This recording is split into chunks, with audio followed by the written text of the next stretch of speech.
일본이 대한민국을 점령하고 세계의 야국을 꿈꿀 때 한국에서 독립운동이 시작되었습니다. 1896년 독립협회라는 것이 시작이 되었습니다.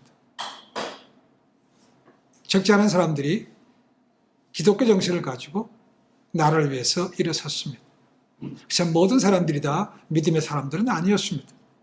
서재필, 윤치호 같은 사람들은 이 독립운동 단체를 하나님께서 인도하시는 믿음의 단체로 이끌고자 했지만 월남 이상제 같은 분은 반대했습니다.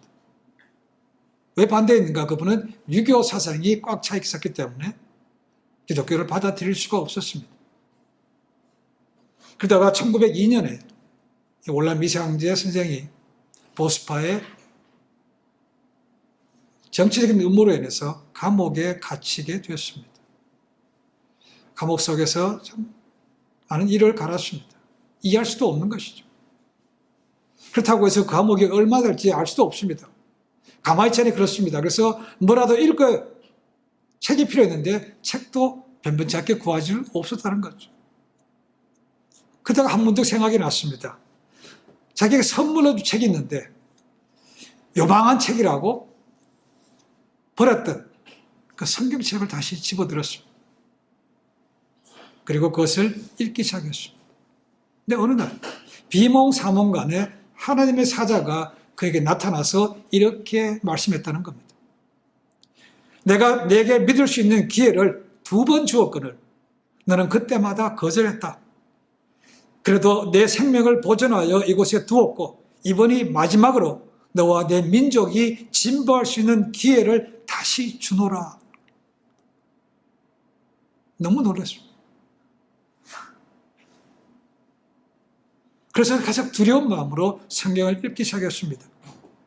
읽으면 읽을수록 그 마음에 깨달아지는 것은 유교의 가르침이 최고가 아니구나. 그 너머에 하나님이 있구나 라는 것을 깨달았습니다. 그래서 자신이 점점 부끄러워지기 시작했습니다. 교만했던 것이 깨지기 시작했습니다. 그래서 지금까지 어떤 모든 죄를 통곡하고 회개하고 예수님을 구세주로 받아들였습니다. 그러고 봤더니 이루 말할 수 없는 하나님의 영광이 가득 찬 그런 것들을 보게 됐습니다.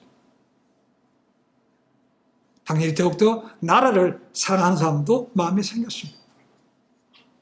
마음에 쌓였던 교만과 증오 대신에 예수님의 겸손과 사랑으로 가득 차게 됐고 후에 감옥에서 나온 그는 기독교를 대표하는 민족의 신앙인이 되어서 나라의 독립에 자기 삶을 드렸습니다. 이상재 선생과 같은 이런 놀라운 변화는 지금도 일어나고 있습니다.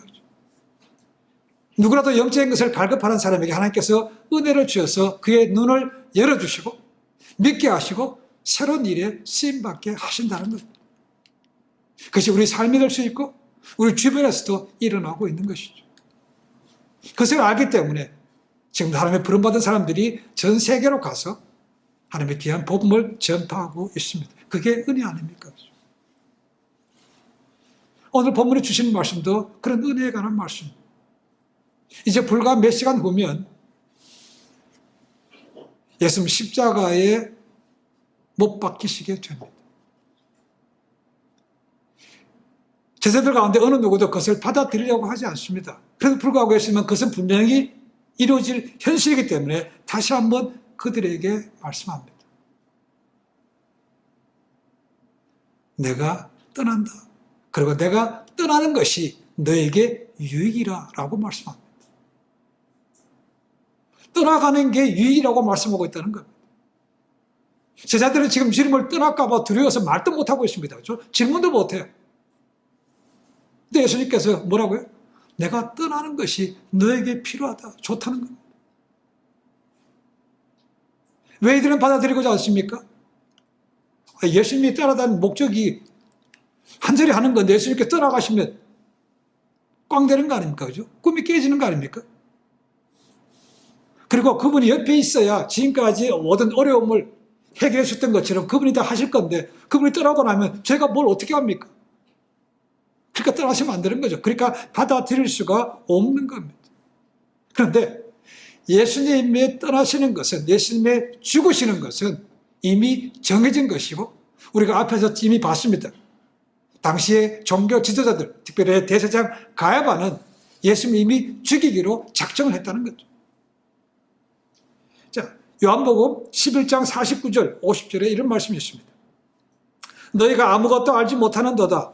한 사람이 백성을 위하여 죽어서 온 민족이 망하지 않게 되는 것이 너희에게 유익한 줄을 너희가 알지 못하느냐라고 되어 있습니다. 뭐라고 합니까? 예수님을 죽이는 것이 이스라엘 온 나라에 유익이 된다는 겁니다. 정말 그렇습니까?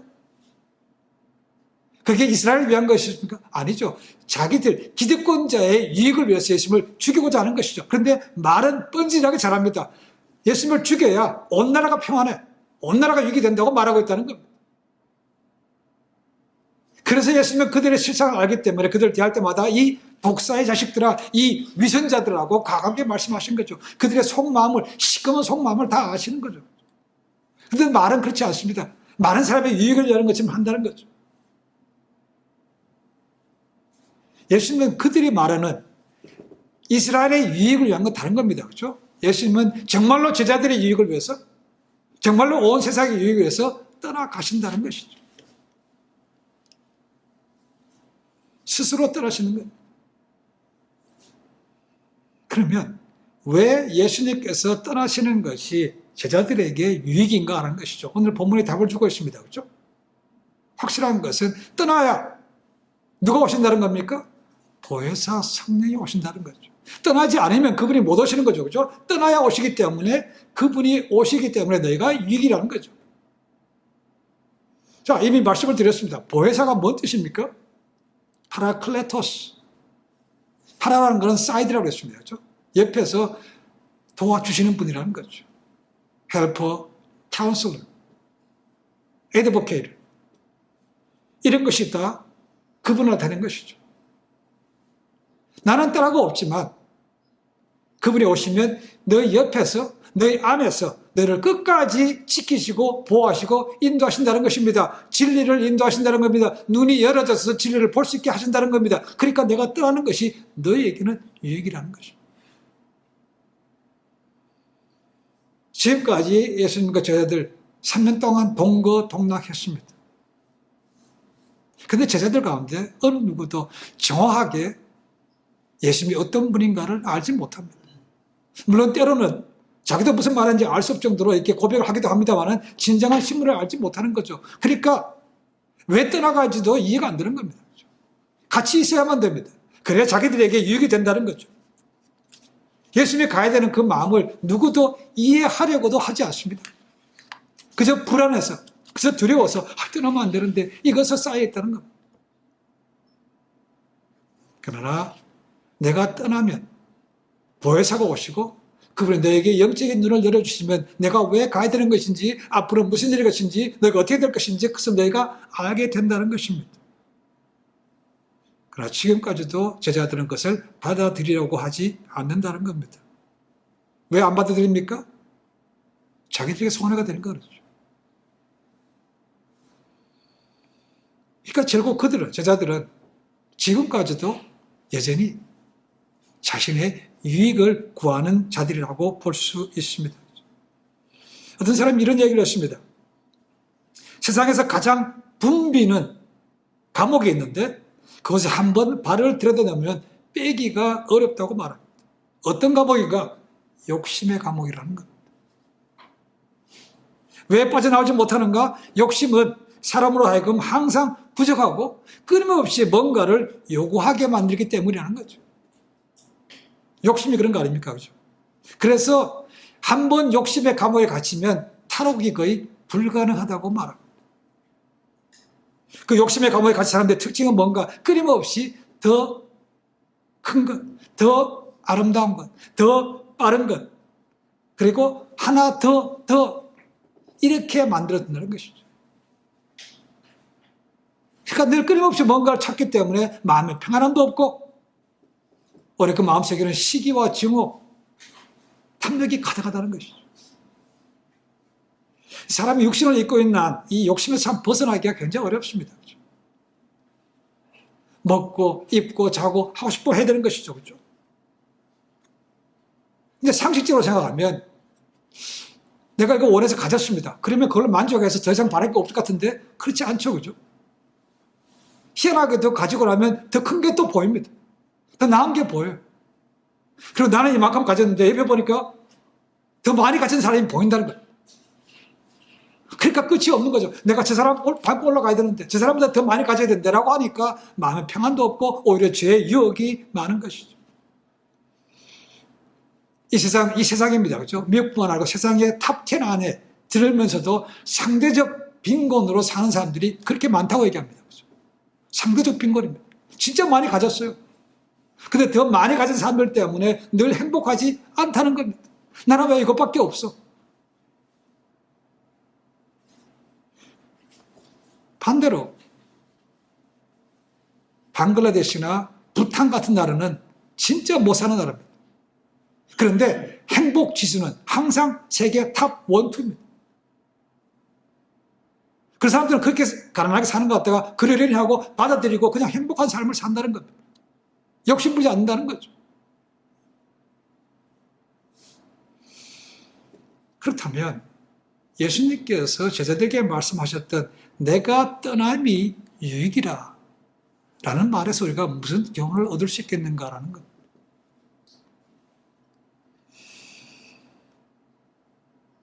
이렇게 생각하십니다. 내가 떠남이 유익이다. 그 말은 내가 지금 어느 위치에 있든지 간에 어떤 일을 하고 있든지 간에 그것이 정말 소중하다면 때가 되면 떠날 수 있어야 된다는 겁니다. 떠날 수 있어야 됩니다. 쉽지 않습니다. 많은 사람들이 그것을 귀하기 때문에 끝까지 지키려고 하지 그것을 내려놓는 거 별로 생각하지 않습니다. 어쩌면 남들에서 강제로는 내려올 수 있습니다. 떠날 수 있습니다. 그러나 본인 스스로 하는 사람들은 그렇게 많지 않습니다. 좋지 않은 자료라면 있으라 해도 안 할 겁니다. 그죠? 누가 그렇게 하겠습니까? 근데 좋은 자리는 아니죠. 끝까지 있고 싶어 하죠. 그래서 다른 말로 요즘 얘기하면 철밥통이라죠. 철밥통. 끝까지 간다는 거예요. 돈도 많이 벌고 명예스러운 자리기도 하고 이런 자리는 지키고 싶어 하는 것이 당연합니다. 그렇죠? 그러다 보니까 자연적으로 이해관계가 얽히게 됩니다. 그걸 지키려고 하는 거죠. 적들도 어떻게 되면 해결해야 됩니다. 그러면 도전도 해결해야 됩니다. 그러다 보니까 마음에 정말 요동치는 것이죠. 그렇죠? 이게 줄 서야 되는 것이고 눈치도 봐야 되는 것이고 그래서 우리 세상에 이렇게 말해야 합니다. 그렇죠? 떠날 때를 아는 사람이 진짜로 지혜롭고 현명한 사람이다라고 얘기합니다. 그리고 이런 말도 하죠. 그렇죠? 잘 될 때 떠나십시오라는 겁니다. 잘못돼가지고 억지로 끌려내라고보다는 뜸내가기보다는 정말 잘 될 때 놓고 하면 박수라도 받습니다. 그렇죠? 근데 이게 생각보다 쉽지 않다는 겁니다. 오늘날 한국 계속해서 교회에 이슈가 되고 있는 것이 하나가 있습니다. 그렇죠? 교회 세습 문제입니다. 자기 자식이나 자기 친척들에게 자기 교회를 물려주는 것입니다. 참 부끄러운 것입니다. 이건 성경적이지도 않습니다. 이것을 반대하기 위해서, 이것을 막기 위해서 발족된 단체가 있습니다. 세습 반대 운동 연대라는 것입니다. 뭐 이런 거 생기는 것 자체가 부끄러운 것이지만 어쨌거나 생겼습니다. 제대로 좀 해보자는 것이죠. 이분들이 한번 보니까 2013년도까지는 세습을 주는 교회가 62개였습니다. 근데 2019년 통계를 보니까 285개로 늘어났습니다. 그렇게 반대 불구하고 오히려 숫자가 늘어났다는 겁니다. 가장 많이 시작한 것이 감리교회입니다. 감리교회에서는 총회에서 법으로 세습 반대합니다라고 정했습니다. 그런데 대형교회에서 그냥 한 것입니다. 그것도 전부 다 대부분이 형제들입니다. 몇 년 전에 있었죠. 가까이서는 명성교회가 있습니다. 그렇죠? 명성교회. 거기도 총회를 열고 룰을 바꿔서 확실하게 못 박았지만 결국 편법으로 5년 뒤에 이제 몇 년 안 남았습니다만은 아들에게 물려주게 됐습니다. 왜 그렇습니까? 분명히 그 시작할 때는 초심을 가지고 하나님의 영광을 위해서 열심히 목회했습니다. 그렇죠? 그래서 교회를 키웠습니다. 그래서 키워놓고 나이가 되고 보니까 이걸 남한테 못 준다는 거예요. 남은 주기 아까워요. 결국은 교회가 머리가 하나님 아닙니까? 주님이죠. 그렇죠? 근데 되고 보니까 크게 만들고 보니까 결국 내가 주인이 되는 것이죠. 그래서 남한테 못 준다는 거예요. 이것이야말로 자기 욕심에 꽉 찬 사람들이죠. 자식이라는 우상에 갇힌 사람들이죠. 그렇죠? 그러니까 못 주는 겁니다. 법을 바꿔서라도 자기가 하겠다는 겁니다. 그렇죠? 법을 어기면서까지 하겠다는 겁니다. 이것이 결국 떠나야 할 자리를 제대로 떠나지 못하니까 그런 추억하고 좋지 않은 결과를 남기게 되는 것이죠.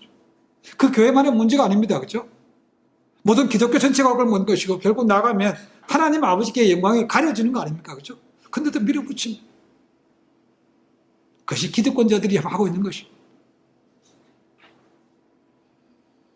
사람마다 욕심이 다르겠지만 여전히 가장 뿌리치기 어려운 유혹 중에 하나가 이 돈입니다. 교회 세습도 결국은 돈에 관계되는 것이죠. 남주기 아깝다는 것이죠. 돈이 한번 노예가 되면, 그죠? 벗어나기 되게 어렵습니다. 돈은 필요합니다. 돈 자체는 나쁘지 않습니다. 이때 사는 동안 분명히 있어야 되는 것입니다. 그런데 돈의 노예가 되면 그때부터는 삶은 달라집니다. 사람이 추악해지고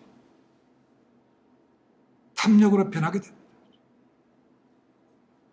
그래서 바울은 얘기합니다. 돈을 사랑함이 일만 악의 뿌리라고 말합니다. 예수님께서 말씀하십니다. 감히 재물입니다. 재물을 갖다가 하나님과 버금된 동격인 위치에까지 올려놓고 있다는 것이죠. 너희가 하나님과 재물을 겸하여 섬길 수 없다는 겁니다. 그런데 겸하여 섬긴다는 겁니다. 그 정도로 물질은 파워풀하다는 겁니다. 여러분 이걸 깨달아야 됩니다. 그러니까 한번 거기에 취하게 되면 그걸 놓지 못하는 거죠. 이게 결국 자기 유익까지 가는 것입니다. 창세기 4장에 보면 3장 4장에 나옵니다. 죄를 범하고 그 죄가 이래서 첫 번째 가정이 쫓겨나게 되죠. 그리고 첫 번째 가정에서 살인사건도 생기게 됩니다. 형인 가인이 동생 아벨을 죽입니다. 그래서 그가 떠납니다. 그렇죠? 떠나는 그 가인에게도 살인자에게도 하나님께서 그를 보여주십니다. 그가 동편으로 가서 놋 성의를 사람들이 침범하지 못하도록 놋 성을 시리를 만들었다고 말하고 있습니다. 여러분 오늘날에 많은 사람들이요 현대인들이 이 노성과 같은 그런 성을 쌓고 있다는 것이죠. 어떤 성인가? 돈으로 돌이나 나무나 이런 것으로 성을 쌓는 것이 아니고 돈으로 권력으로 인기로 명예로 자신을 보호하기 위해서 자신의 유익을 위해서 지금 성을 쌓아가고 있다는 것이죠.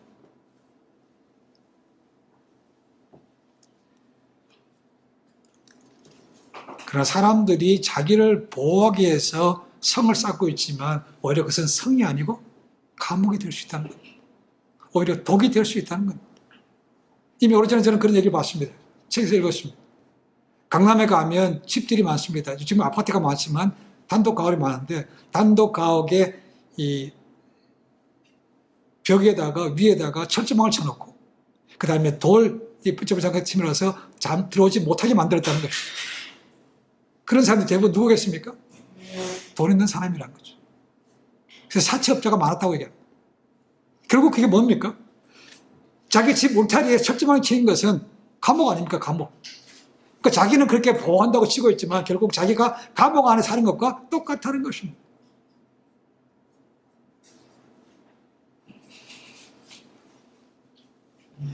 남의 유익을 위해서 떠나는 것이 쉽습니까?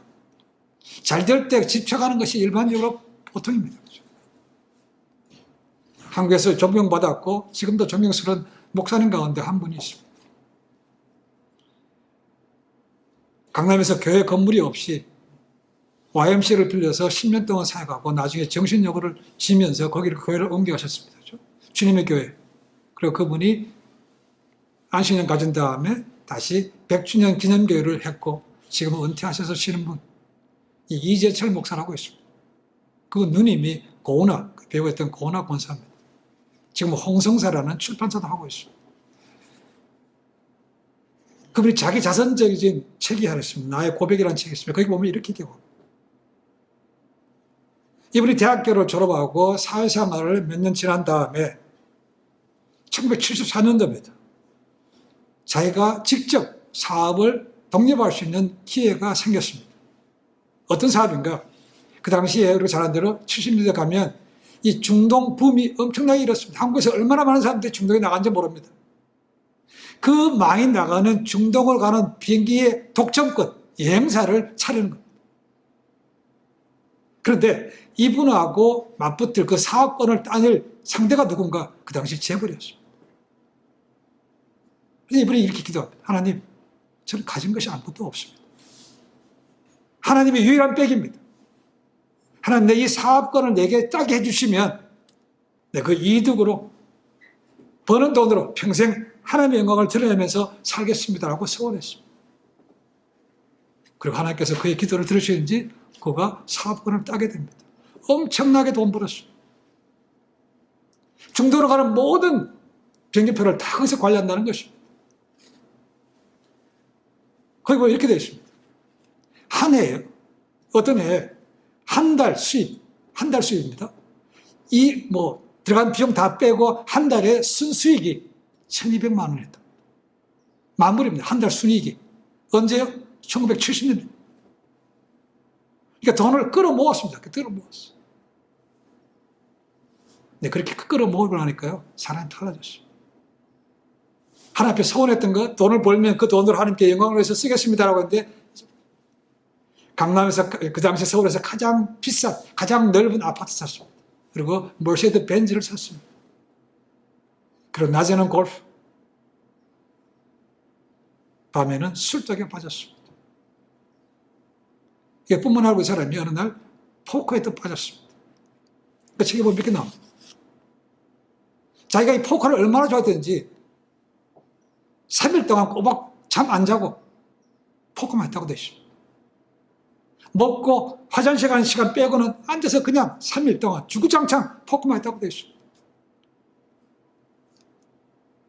이게 얼마나 도박에 중독된지 이렇게 기억하시겠습니까? 상상이 가겠습니까?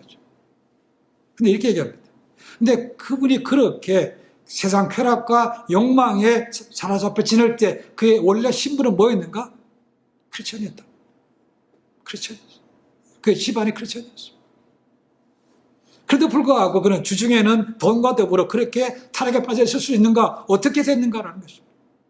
왜 인생의 가장 황금기를 그렇게 타락한 생활을 보냈는가?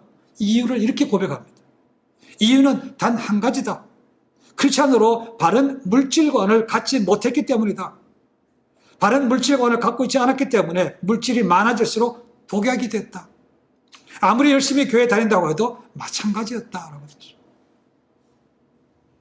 재물에 대한 잘못된 관념을 가지니까 이게 하나님의 은혜가 아니고 뭡니까? 내가 잘나서 내가 벌어서 했다는 겁니다. 이게 내 거라는 거죠. 내 마음대로 쓴다는 거죠. 그럼 자기밖에 모르고 자기 욕망을 추구하는 사람 주변에는 늘 아픔과 고통을 줍니다. 그래서 정말로 남의 유익을 구하는 사람과 같이 있으면 더불어 잘 됩니다. 삶이 변화가 되고 감동이 됩니다. 그렇죠? 이것이 확실한 차이라는 거죠. 종교개혁을 일으켰던 마틴 루터입니다. 자기 개인을 위해서 그렇게 개혁을 일으켰습니까? 개인을 위했다면 절대로 일으킬 수가 없습니다. 그렇죠? 왜요? 죽는 게 뻔하기 때문에 그렇습니다. 계란으로 박이치는 거 아닙니까? 그렇죠? 당시 거대했던 공룡과 같은 어떻게 로마 교황청을 향해서 혼자가 단독으로 일으킬 수 있습니까? 말이 안 되는 거죠. 그러나 그는 종교의 자유, 영적인 자유를 위해서 칼을 빼들고 그렇게 도전장을 던졌다는 것이죠. 그리고 그것이 이루어졌습니다. 미국의 마르틴 루터 킹 주니어 목사님 계시죠. 그분은 흑인들의 인권과 차별 대우를 철폐하기 위해서 자신의 목숨을 걸었습니다. 내 다음 세대에게 정말 자유를 주기 위해서, 자녀 세대를 위해서 그런 좋은 직장을 포기하고 길거리로 나간 것입니다. 기꺼이 감옥을 택했습니다. 인도 선교사로 준비하던 언더우드가 있습니다. 언더우드. 기억하시죠? 그죠? 인도로 가려고 준비하고 있습니다. 그 준비하는 기간 동안에 뉴욕에서 좋은 교회 목사로 청빙을 받았습니다. 그런데 그런 중에 조선이라는 곳을 듣습니다. 조선. 한 번도 들어보지 못한 나라입니다. 미개한 나라입니다. 그죠? 근데 그것에서 사람이 필요하다는 겁니다. 그래서 좋은 곳을 때려치우고 한국으로, 조선으로 가겠다고 한 사람이 언더우드였습니다. 그 당시에 조선은요, 오직 두 부류의 사람만 받아들였습니다. 의사하고 교사였습니다. 근데 선교사는 아니죠. 그죠? 자칫다가 선교사가 들어가면 나라와 나라 간에 분쟁이 생길 수도 있습니다. 그죠? 그리고 들어가는 이 언더우드조차도 생명의 보장이 안 되는 겁니다. 근데 가겠다는 겁니다. 그래서 한국에 왔습니다. 한국의 선교사님들 보시죠. 대부분 뭐 했습니까? 병원을 세우거나 학교를 세웠습니다. 그죠? 이분들이 한 것이죠. 그는 하나님의 부르심을 위해서, 조선이라는 영혼을 위해서 기꺼이 자기 자리를, 좋은 자리를 떠났다는 겁니다. 또 한 사람이 있습니다. 한 사람이 얘기하는 사람은 황영조입니다. 황영조라는 사람 기억하십니까? 네. 1992년도 바르셀로나 올림픽에서 마라톤으로 금메달 땄던 사람입니다. 송기정 선수가 1936년입니까? 일본 치아에서 베를린 올림픽에서 처음으로 딴 이후로 거의 52년 만에 두 번째로 마라톤에서 금메달 딴 사람이 황영조였습니다. 그리고 그가 금메달 땄기 때문에 4년 뒤인 96년도 아틀란타 올림픽에서 딸 거라고 사람들이 기대했습니다. 그런데 국가대표 선발전을 하는 가운데 이 황영조가 부상을 당합니다. 그래서 축제를 못하게 됐습니다. 그랬더니 육상협회나 아니면 온 국민이 걱정하는 겁니다. 야, 황영조 나가면 또 금메달 딸 수 있는데 못 나가면 어떡하나. 이것이 통했는지 육상연맹에서 법을 바꿨습니다. 이 사람이 나가면 거의 가능성이 있기 때문에 후보 선수로 명단에 넣어줬다는 겁니다. 자격이 안 되는 거죠. 그렇죠? 선발자를 거쳐서 들어가야 됩니다. 그런데 한 번 금메달을 했기 때문에 또 기대하면서 아픈데도 불구하고 넣어줬다는 겁니다. 자, 여기서부터 이 황영조 선수의 고민이 시작됩니다. 이걸 받아들여야 되나 말아야 되나. 근데 이 선수가요, 과감하게 노했습니다. 자, 이 본인이 한 번 더 뛰면 충분히 가능성이 있습니다. 그렇죠? 경험도 있습니다. 92년도에 이겼기 때문에 96년도에 가능성이 있습니다. 국민들은 그렇게 되기를 바랍니다. 그렇죠? 그러면 또 한 번 따게 되면 돈과 명예는 쥐는 겁니다. 그런데 안 가겠다는 겁니다. 왜 그랬는가? 이 사람은 더 큰 원칙이 있었기 때문이라는 것이죠. 그 원칙은 뭔가? 한 번 이렇게 편법이 생기게 하면 계속해서 좋지 않은 선례가 남는다는 겁니다. 그래서 그런 좋지 않은 선례를 남기지 않기 위해서 나는 자기가 안 되기 때문에 안 나갑니다라고 하겠다는 것이죠. 그래서 이 사람은 떠났지만 그로 인해서 육상연맹에는 좋은 선례가 남은 것이죠. 정해진 원칙에서 한다는 겁니다. 모르는 사람에게 기회가 주어진 거죠. 그렇죠? 누가 저 사람 잘했기 때문에 이걸 잘할 거야 해서 미리 뽑아주는 건 없다는 겁니다. 누구든지 공자의 경쟁에서 올라가면 누구든지 그런 기회가 주어진다는 거죠. 이 황영조 선수가 결단이 그런 좋은 결과 다른 사람에게 기회를 주는 대원칙을 남겼다는 것입니다. 이것이 떠날 때를 아는 사람이 하는 것이죠. 그래서 그런 박수를 받았습니다. 그 당시에 많은 사람들 주변에서 안타까워했고 아니면 뒤에서 수근수근 사람이 있었을 겁니다. 그렇죠? 그러나 그가 떠난 이후에 그는 오히려 박수를 받았고 그로 인해서 좋은 기록이 남아진 것입니다. 예수님은 하나님입니다. 그리고 구세주입니다.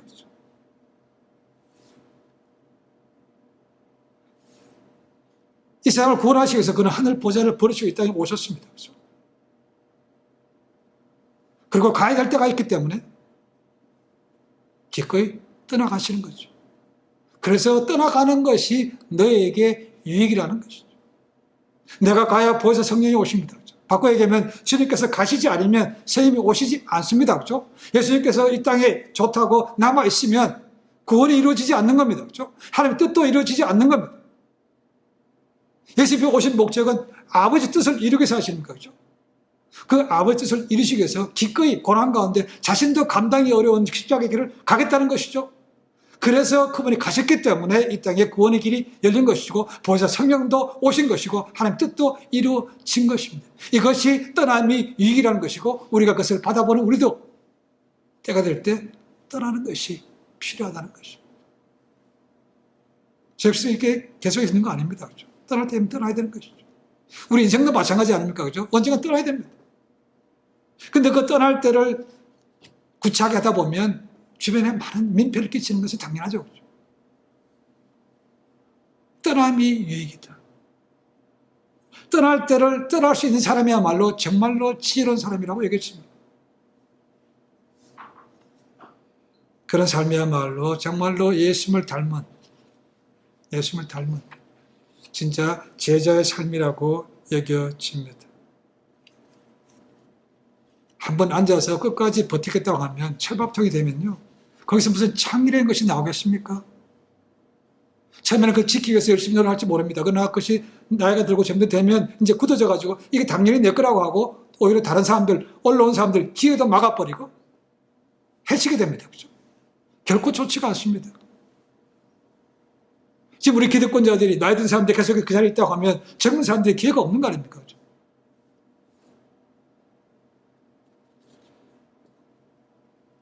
다른 사람에게 유익을 위해서라도, 다른 사람에게 좋은 기회를 주기 위해서라도 떠나는 것이 맞습니다. 그러나 저희 마음대로 떠나는 것은 아닙니다. 그렇죠? 기도하면서 하나님께 떠나라고 할 때 그때 떠나는 것이 정말 영광이 된다고 생각합니다.